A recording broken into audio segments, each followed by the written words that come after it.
ভগবানের মুখের দিকে তাকিয়ে অর্জুন বলছে, কি ব্যাপার কৃষ্ণ, তোমার মুখ নীল পদ্মের মতো সুন্দর, সদা আনন্দময়, তুমি তোমার মুখটা মলিন হয়ে গেছে, শুকিয়ে গেছে, তুমি মনে হচ্ছে কোনো চিন্তা করছো। ভগবান বললেন, না না না না, আসলে অর্জুন তোমার জেঠিমা আমাকে অভিশাপ দিয়েছে। তোমার জেঠিমা গান্ধারী আমাকে অভিশাপ দিয়েছে, আমার বংশ নাকি ধ্বংস হয়ে যাবে, আমার বংশ নাকি ধ্বংস হয়ে যাবে। এ কথা যেই বলেছেন অর্জুন একটু হেসে ফেলেছেন। ভগবান বললেন, অর্জুন তুমি হাসলে কেন? অর্জুন বললেন, বারে তুমি অভিশাপের কথা শুনে মন খারাপ করছো? আরে বাবা, অভিশাপ সবসময় সত্যি হয় না, অভিশাপ সবসময় সত্যি হয় না। ভগবান বলে, কেন এ কথা বলছো কেন তুমি? অর্জুন বললেন, কেন বলবো না, আমাকেও তো মা গঙ্গা দেবী অভিশাপ দিয়েছিল। যখন আমি ভীষ্মদেবকে সরসজ্জায় এক একটা তীর মারছি, আর ভীষ্মদেব সরসজ্জায় শুয়ে আছে, যন্ত্রণায় চিৎকার করছে, গঙ্গা দেবী মাথার কাছে দাঁড়িয়ে বললেন, ওরে অর্জুন, তুই একজন মায়ের কাছে তার ছেলেকে আঘাত করেছিস, একজন মায়ের কাছে তার সন্তানকে কষ্ট দিয়েছিস, আমি অভিশাপ দিচ্ছি একদিন তোর ছেলের হাতে তোকে মরতে হবে।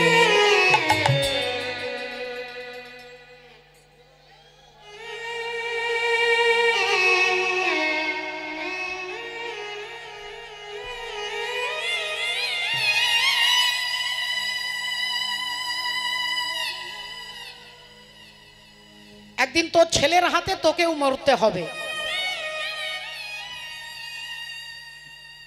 তা মা গঙ্গা তো আমাকে অভিশাপ দিয়েছিল, অভিশাপটা কি সত্যি হলো?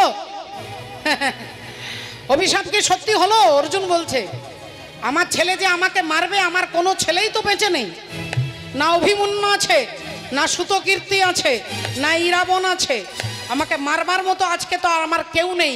তাহলে গঙ্গার দেওয়া অভিশাপটা মিথ্যে হলো না? ভগবান অন্তর্যামী হরি তিনি বললেন, আচ্ছা আচ্ছা আচ্ছা, তোমার মনে এত অহংকার অর্জুন, তাহলে অন্যান্য কাজ পরে করব, আগে তোমার অহংকারটাকেই চূর্ণ করব। আজকে তোমারই অহংকার চূর্ণ করব আমি, তোমার অহংকারকে ভেঙে টুকরো টুকরো আমি করে দিতে পারি। তাই ভগবান অর্জুনকে ধরে বললেন, আচ্ছা ঠিক আছে, এসব কথা বাদ দাও। ভগবান একটু কথাটা ঘুরিয়ে দিচ্ছে, এসব কথা বাদ দাও, আগে তুমি বলো অর্জুন, তোমার দাদা যে অশ্বমেধ যজ্ঞ করছে, তার যজ্ঞের ঘোড়াটা এখন কোন রাজ্যের ওপর দিয়ে ছুটছে? অশ্বমেধ যজ্ঞের ঘোড়াটাকে যজ্ঞ করে ছেড়ে দেওয়া হবে। যে রাজ্যের ওপর দিয়ে ছুটবে সেই রাজ্যের রাজা যদি ঘোড়াটাকে না ধরে, তাহলে রাজ্যটা পঞ্চ পাণ্ডবের হয়ে যাবে, আর যদি ঘোড়াটাকে ধরে তাহলে পঞ্চ পাণ্ডবের সঙ্গে যুদ্ধ করতে হবে, যুদ্ধে যিনি জিতবে রাজ্যটা তার হয়ে যাবে। এখন সেই অশ্বমেধ যজ্ঞের ঘোড়াটা এখন কোথায় আছে? বলতেই অর্জুন বলে ফেললেন যে, কিছুক্ষণ আগে আমাকে কর্মচারী এসে খবর দিল, আমার দাদার যজ্ঞের ঘোড়া এখন মণিপুর রাজ্যের ওপর দিয়ে যাচ্ছে। মণিপুর রাজ্যের ওপর দিয়ে যজ্ঞের ঘোড়া যাচ্ছে। মণিপুরে ছিল রাজা,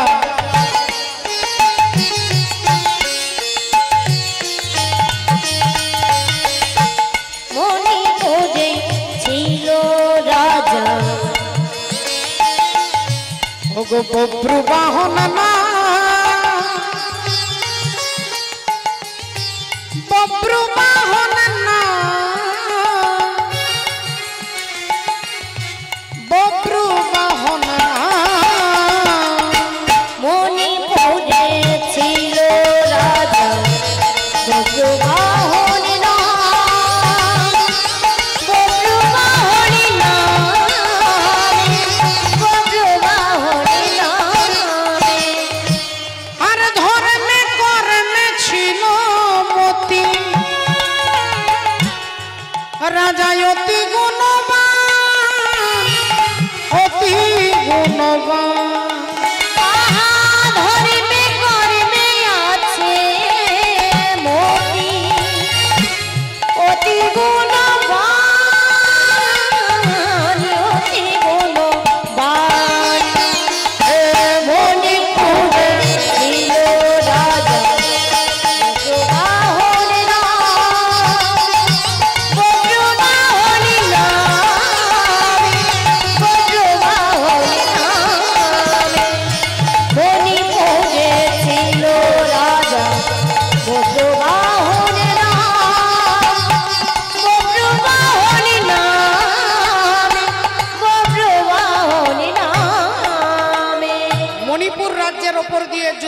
অশ্বমেধ যজ্ঞের ঘোড়া ছুটছে, আর মণিপুর রাজ্যের রাজার নাম হচ্ছে বব্রুবাহন। সেই বব্রুবাহন অশ্বমেধ যজ্ঞের ঘোড়াটাকে ধরেছে, আর ঘোড়াটাকে ধরে যেই ঘোড়াটা ধরে তার পিঠে হাত বুলিয়ে দিতেই দেখতে পেলেন একটা রূপোর পাতাতে লেখা আছে, রৌপ্য পাত্রে লেখা আছে যে যিনি সতীর পুত্র হবে তিনি ঘোড়াটাকে ধরবে, আর অসতীর পুত্র হলে ঘোড়াটাকে ধরে ছেড়ে দেবে। সতীর পুত্র হলে ধরবে, অসতীর পুত্র হলে ঘোড়াটাকে ভয়ে ছেড়ে দেবে। বব্রুবাহন ঘোড়াটাকে ধরে আর টানতে টানতে নিয়ে আসছে ঘরে মায়ের কাছে। মায়ের নাম কি না, মায়ের নাম হলো চিত্রাঙ্গদা দেবী। মায়ের নাম চিত্রাঙ্গদা। বাবার নাম কি না, বাবার নাম হচ্ছে অর্জুন। বাবা হলো অর্জুন, মা হচ্ছে চিত্রাঙ্গদা, আর ছেলে হচ্ছে বব্রুবাহন। কিন্তু ছেলে তার বাবাকে চেনে না যে আমার বাবাকে, আর বাবাও জানে না যে আমার ছেলে আছে। বাবাও জানে না যে আমার এক ছেলে আছে, আর ছেলেও জানে না যে আমার বাবা অর্জুন। আপনারা বলবেন এটা কি করে হয়? ছেলে বাবাকে চিনবে না, বাবা ছেলেকে চিনবে না?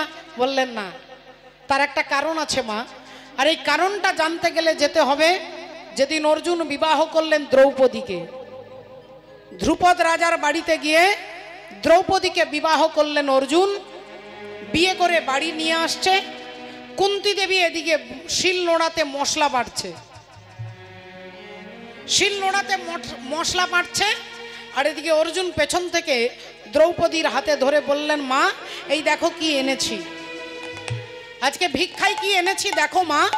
কুন্তী দেবী না দেখে, না জেনে, না বুঝেই বলে ফেললেন, যা এনেছিস 5 জনে মিলে ভাগ করে নে। যা এনেছিস 5 জনে মিলে সমান ভাগে ভাগ করে নে। ছেলে অর্জুন বললেন, মা একবার দেখো কি এনেছি। আরে বাবা, বললাম তো দেখবো না, আমার শরীরটা ভালো নয়, যা এনেছিস বাবা 5 জনে মিলে ভাগ করে নে। মাগো, তোমার দুটি পায়ে পড়ি মা, একটা বার পিছন ফিরে দেখো, একটা বার দেখো মা কি এনেছি। আরে বাবা, কতবার বলবো বলতো, আজকে আমার শরীরটা ভালো নেই, আজকে যা এনেছিস বাবা আমাকে বাদ দিয়ে তোরা 5 জনে মিলে ভাগ করে নে।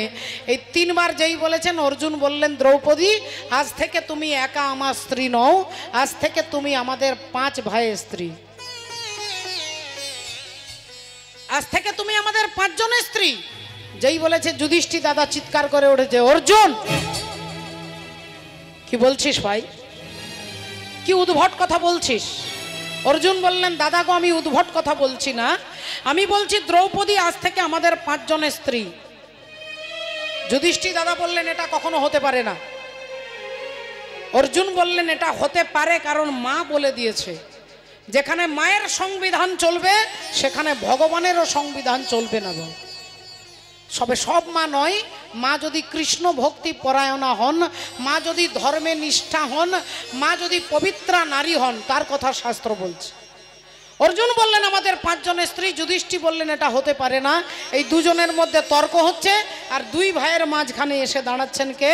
অন্তর্যামী শ্রী গোবিন্দ অন্তরে জানিয়া, অন্তর্যামী শ্রী গোবিন্দ অন্তরে জানিয়া, অন্তর্যামী শ্রী গোবিন্দ অন্তরে জানিয়া, যুধিষ্ঠির সম্মুখেতে দাঁড়ালো আসিয়া, যুধিষ্ঠির সম্মুখেতে দাঁড়ালো আসিয়া, যুধিষ্ঠির সম্মুখেতে দাঁড়ালো আসিয়া। যুধিষ্ঠির দাদার কাছে দাঁড়িয়েছেন। যুধিষ্ঠির বললেন, কৃষ্ণ তুমি চলে এসেছো, তুমি বলো কৃষ্ণ। অর্জুন বলছে দ্রৌপদী আমাদের 5 জনের স্ত্রী হবে, আর আমি বলছি এটা কখনো হতে পারে না। তো এবার তুমি বিচার করে তুমি আজকে যে সিদ্ধান্ত দেবে আমরা সেটাই মেনে নেব। বলো কৃষ্ণ, কে ঠিক বলছে, আমি না অর্জুন? ভগবান একটুক্ষণ চোখ বন্ধ করে রইলেন, চোখ বন্ধ করে মিষ্টি হেসে বললেন যে আজকে অর্জুন যা বলেছে সেটাই সত্য, আজ থেকে দ্রৌপদী তোমাদের 5 জনের স্ত্রী হবে। যুধিষ্ঠির কিছু বললেন না, অর্জুনও কিছু বললেন না, কিন্তু আজকে সমাজ তো চুপ করে থাকবে না বাবা। সমাজ বলবে একটা নারীর 5টা স্বামী, আর সেই দ্রৌপদী যার নাম সকালবেলায় করলে নারী মায়েদের স্ত্রীদের সৌভাগ্য বৃদ্ধি হয়, অহল্যা, কুন্তী, তারা, মন্দোদরী, দ্রৌপদী, এই 5 জনের নাম যদি নিত্য প্রতিদিন কেউ স্মরণ করে তাহলে তার সৌভাগ্য বৃদ্ধি হয়। তাহলে সেই দ্রৌপদীর 5টা স্বামী সমাজ প্রশ্ন করে, জানতে চাই একটা নারীর 5টা স্বামী, তিনি কি করে সতী হলো? রাধে রাধে। বলে তিনি কি করে সতী? একটু ভালো করে ভেবে দেখুন মা, সতী নারী কাকে বলে? বলে তারাই সতী, তারাই সতী, তারাই সতী, তারাই সতী, ও তারাই সতী, তারাই সতী, বলে তারাই সতী, তারাই সতী, ও যারা ভজে 2 পতি তারাই সতী, তারাই সতী, যারা ভজে গুরুপতি তারাই সতী, তারাই সতী, ও যারা ভজে 2 পতি তারাই সতী, তারাই সতী, যারা ভজে 2 পতি তারাই সতী, তারাই সতী, যারা ভজে 2 পতি তারাই সতী, তারাই সতী, তারাই সতী, তারাই সতী। এবার ভালো করে ভক্তিমতী মায়েরা একটু লক্ষ্য করে দেখুন, 5টা স্বামী কে কে? যুধিষ্ঠির, ভীম, অর্জুন, নকুল, সহদেব। এরা কে না তত্ত্বের দিকে দৃষ্টিতে দিয়ে বলছে ক্ষিতি, অপ, তেজ, মরুত, বোম। এই গোটা দেহটা তৈরি হয়েছে ক্ষিতি মানে মাটি, অপ মানে জল, তেজ মানে আগুন, মরুত মানে বাতাস, আর বোম মানে আকাশ তত্ত্ব। এই 5টা তত্ত্ব দিয়ে এই দেহটা তৈরি হয়েছে। আর এই দেহটাকেই তো আমরা আমাদের সব কিছু মনে করি। আমি মনে করি দেহটাই, এটাই আমি, এটাই চৈতালি, আর চৈতালি আমি। এই যে আমি মনে করছি, এই পঞ্চভৌতিক দেহটাকে আমি আমার মালিক মনে করেছি। তাই সেই অর্থে দ্রৌপদীর 5টা স্বামী উল্টো পাল্টা ভাবলে তো হবে না মা। হ্যাঁ, ও যে বিন্দু রূপে ছিলে তুমি পিতার মস্তকে, আর কামাবেশে প্রবেশ করেছো এই মাতৃজঠরে। এই মাতৃজঠরেতে বিজ্ঞান বলছে, শাস্ত্র বলছে আমি মায়ের গর্ভ থেকে জন্ম নিয়েছি। আর তত্ত্ব দৃষ্টিতে তত্ত্বদর্শী মহাজনগণ বলছে আমি আগে বাবার কাছে ছিলাম, আগে বাবার কাছে ছিলাম, তারপরে মায়ের কাছে গেছি। বিন্দু রূপে ছিলে তুমি পিতার মস্তকে, আর কামাবেশে প্রবেশ করেছো এই মাতৃজঠরেতে।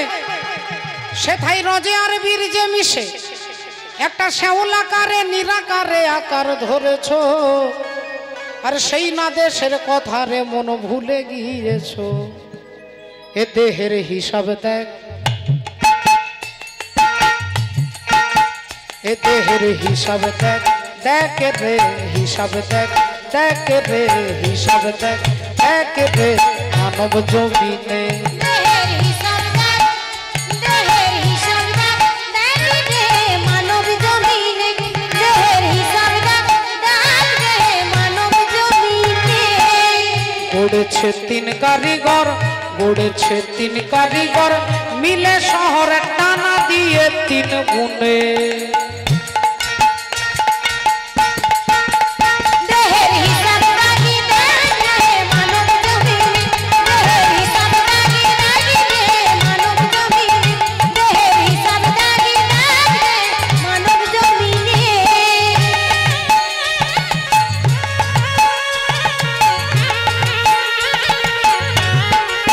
হরি বল।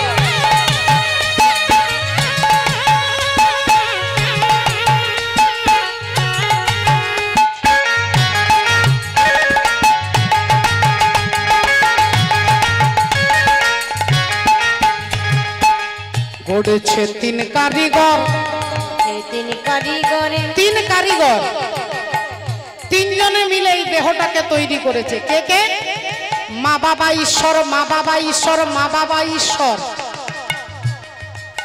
মা বাবা আর ঈশ্বর, এই 3 জনে মিলে এই দেহটাকে তৈরি করেছেন। হ্যাঁ, গড়েছে 3 কারিগর, মিলে শহর টানা দিয়ে 3 গুণে। দেহের হিসাব দেখ রে মানব জমিনে। দেহের হিসাব দেখ রে মানব জমিনে। এবার কি বলছে দেখুন বাবা, একটা হিসেব আছে। এখানে এত বড় অনুষ্ঠান হচ্ছে, এই অনুষ্ঠানের যিনি সভাপতি তাকে হিসেব দিতে হবে। ক টাকা আয় হলো, ক টাকা খরচা হলো, ক টাকা জমা পড়লো, হিসেব করতে হবে। এই দেহটার একটা হিসেব আছে মা। মায়ের কাছে পেয়েছি 4, বাবার কাছে পেয়েছি 4, আর ভগবানের কাছে পেয়েছি 10। কত হবে মা? যোগ করলে কত হবে? মায়ের কাছে 4, বাবার কাছে 4, আর ভগবানের কাছে 10, 18 মোকাম দিয়ে এই দেহটা তৈরি হয়েছে।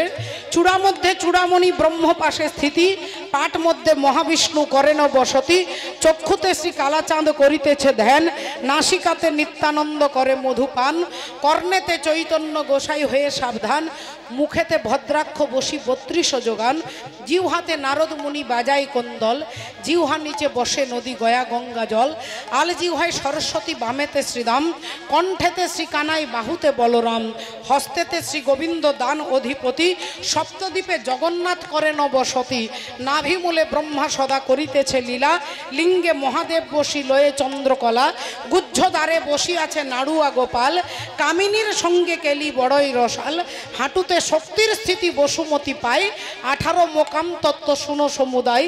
এই সব তত্ত্ব কথা যেই জন জানে, নরলোকে তুচ্ছ তারে দেবলোকে মানে।